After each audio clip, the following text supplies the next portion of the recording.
Hello नमस्कार दोस्तों, स्वागत है आपका डिजिटल हेल्प इंडिया में। आशा करता हूं कि आप सभी स्वस्थ होंगे, तंदुरुस्त होंगे और अपनी तैयारी में जुटे होंगे। आज एक और भर्ती लेके आ चुके हैं साथियों, इंडियन एयरफोर्स के लिए। जो भी मेरे भाई और बहन इंडियन एयरफोर्स की तैयारी कर रहे हैं, तो उनके लिए एक लेटेस्ट वैकेंसी आ चुकी है आपकी, जो कि अग्निवीर वायु की भर्ती है। 2026 के अभी लेटेस्ट की है।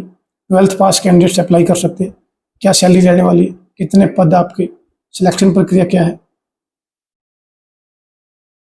आपकी सारी बात इस वीडियो में करेंगे। आपको पता है कि हाल फिलहाल अग्निपथ जब से स्कीम चालू हुई है, आपकी परमानेंट जॉब जो है बहुत कम निकलनी शुरू हो चुकी है। तो हमने एक वीडियो आपकी ऑलरेडी डाल दी। अगर कोई कैंडिडेट एजुकेशन क्वालिफिकेशन लाइज करता हो तो अपने official channel digital help India पे वीडियो डाल दी गई है। अगर उनके पास वो क्वालिफिकेशन तो परमानेंट भर्ती आई हुई है आपकी इंडियन एयरफोर्स में, तो आप वीडियो जाके देख सकते हैं हमारे चैनल पर। बाकी बात कर लेते हैं आज अग्निवीर वायु की। आपकी क्या क्या सिलेक्शन प्रक्रिया है, कितनी सैलरी रहने वाली है, कितने पद हैं और कब से लेके आपकी ऑनलाइन फॉर्म भरने की डेट कब से स्टार्ट होने वाली है और लास्ट डेट कब तक।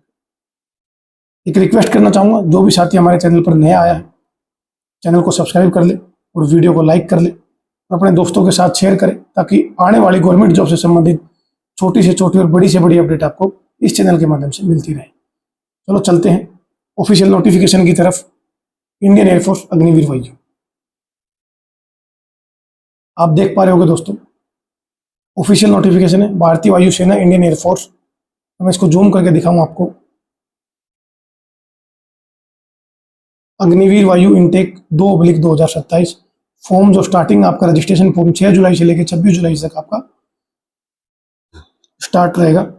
और ऑनलाइन जो एग्जामिनेशन की डेट आपकी 22 और 23 सितंबर 2026, यानी आपके 2 महीने बचे हैं। जुलाई आपका लगभग चला गया, अगस्त और सितंबर में आपका एग्जाम। स्टार्टिंग से चलते हैं हम, क्या क्या इंपॉर्टेंट बात है। नोटिफिकेशन तो काफ़ी लंबा चौड़ा है, जो जो इंपॉर्टेंट पॉइंट होंगे आपकी बात करते चलेंगे। आपका आप 6 जुलाई से आपके स्टार्ट हो चुके फॉर्म, 26 जुलाई तक आपके फॉर्म रहेंगे।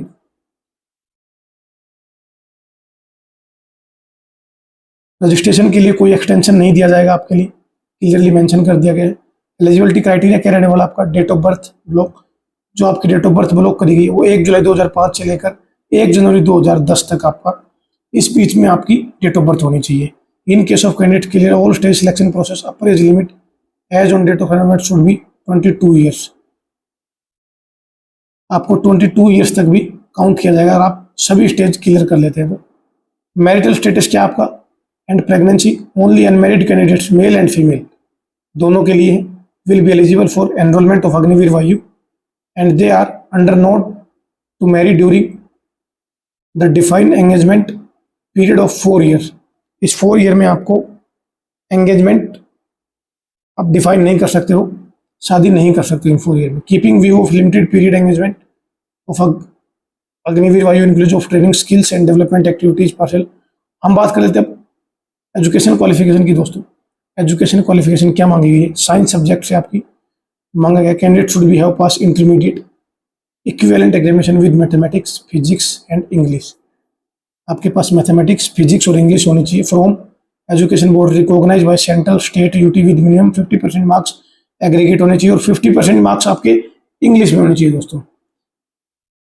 इसके बाद आपके पास 3 years diploma course in engineering. आपके पास या तो ये क्वालिफिकेशन हो, अगर वो नहीं है तो आपके पास 3 year diploma in engineering course हो। आपके पास mechanical, electrical engineer, electronic, automobile, computer science, instrument technology, information technology. अगर हम इनमें से आपके पास कोई भी 3 साल का डिप्लोमा है, जिसे हम पॉलिटेक्निक बोलते हैं, अगर आपके पास है तो आप एलिजिबल हो। 50% मार्क्स आपके एग्रीगेट होने चाहिए और इंग्लिश में आपके 50% मार्क्स होने चाहिए इंटरमीडिएट में या मैट्रिकुलेशन में।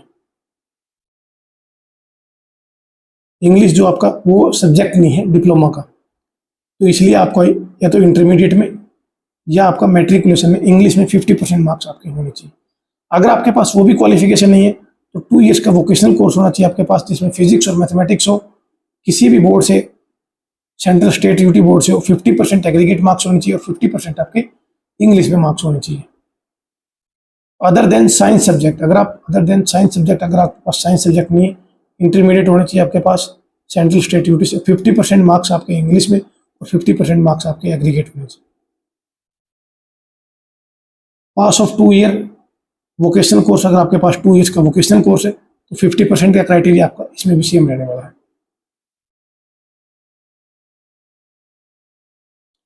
आपकी अगर आपके 50% मार्क्स नहीं है तो आप इनएलिजिबल है।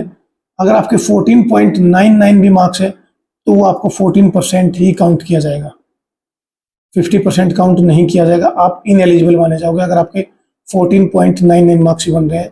यहाँ पे क्लियरली मेंशन कर दिया, आप देख पा रहे हो। For example 49.99 should be taken as 49% and not be rounded off 50%। Domicile category, candidate have the choose of one of domicile categories mentioning below same as domicile state UT, domicile column in application form, time of registration. आप domicile अपने state का domicile लगाना पड़ेगा आपको, permanent domicile जहां से आप belong करते हैं वहां का आपको डोमिसाइल देना पड़ेगा। मेडिकल स्टैंडर्ड आपका क्या क्या है, क्या चाहिए? मैंडेटरी मेडिकल स्टैंडर्ड, हाइट आपकी मेल कैंडिडेट 152 सेंटीमीटर आपकी होनी चाहिए, फीमेल कैंडिडेट 152 सेंटीमीटर, और उत्तराखंड या हिल्स एरिया से आप बिलोंग करते हैं तो 147 सेंटीमीटर आपकी होनी चाहिए। लक्षद्वीप की हाइट जो 150 सेंटीमीटर आपकी मांगी गई है दोस्तों। वेट की बात कर लें, वेट आपका हाइट के अकॉर्डिंग और वेट के एज के अकॉर्डिंग आपका वेट काउंट होगा। मेल कैंडिडेट के लिए चेस्ट की बात कर लेते हैं हम, 77 सेंटीमीटर चेस्ट होनी चाहिए, 5 सेंटीमीटर का आपका एक्सपेंडेबल होना चाहिए चेस्ट। फीमेल कैंडिडेट के लिए कोई आपका चेस्ट का क्राइटेरिया नहीं माना जाता, shall be preference should be minimum range of expansion of 5%। आपका मेडिकल फिटनेस, हियरिंग, डेंटल आपके सब प्रॉपर होने चाहिए, जर्नल हेल्थ आपकी ओके होनी चाहिए। Gynaecology examination for female candidates के लिए गायनोलॉजिकल एग्जाम आपका होगा, जो कि आपके इस पे गायनो स्पेशलिस्ट डॉक्टर्स जो होते हैं वो आपको कोई बीमारी तो नहीं है गायनो से संबंधित तो आपका चेक होगा। जेंडर्स, अगर आपके जेंडर में कोई प्रॉब्लम है वो भी आपका चेक होगा।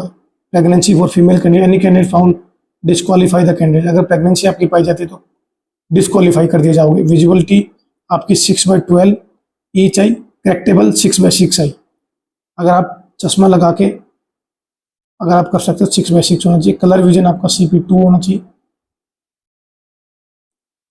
लेसिक सर्जरी वाला PR के अगर किसी ने कर रखा है तो आप एलिजिबल नहीं हो, बाहर कर दिए जाओगे। आपको कोई ड्रग्स वगैरह का फिजिकल या मेडिकल फिटनेस के टाइम कोई ड्रग्स वगैरह का अल्कोहल का यूज नहीं करना, नहीं तो आपका कैंडिडेचर रद्द हो जाएगा। टैटो की बात कर ले, टैटो कुछ condition norm, candidate with permanent body tattoo are submitted 2 post card size photo close up and distance view with details of size and type of tattoo. कुछ हद तक टैटो आपका माफ है, आपको फोटोग्राफ्स लगाने पड़ेंगे, वहां पर डॉक्टर डिसाइड करेंगे आपका टैटो में कोई प्रॉब्लम तो नहीं है। आपको प्रॉपरली क्लीन शेव करके जाना है जब भी आपका फिजिकल या मेडिकल हो, डॉक्यूमेंट वेरिफिकेशन हो, कटिंग के साथ जाना है। ओनली सिख कैंडिडेट्स जो हैं उनके लिए छूट दी गई है। अग्निवीर आपको पता है कि 4 इयर्स के लिए आपका रखा जाता है और 4 इयर्स बाद उसको बाहर कर दिया जाता है। 25% बच्चे जो हैं वहां से सिलेक्टेड होते हैं। उसके बाद अग्निवीर वायु will not have any rights to be selected for further enrollment of Indian Air Force. Selection for Agniveer वायु for further enrollment, आप एक ही बार सिलेक्ट हो पाओगे, अगली बार आपको मौका नहीं दिया जाएगा।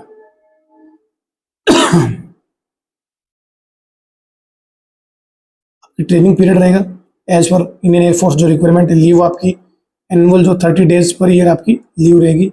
सिक लीव जो आपकी मेडिकल बेस आपका जो रहेगा वो। CSD फैसिलिटी जो है आपकी for duration their engagement period in Indian force Agniveer Vayu will be entitled for medical facility at service hospital as well as CDS provision.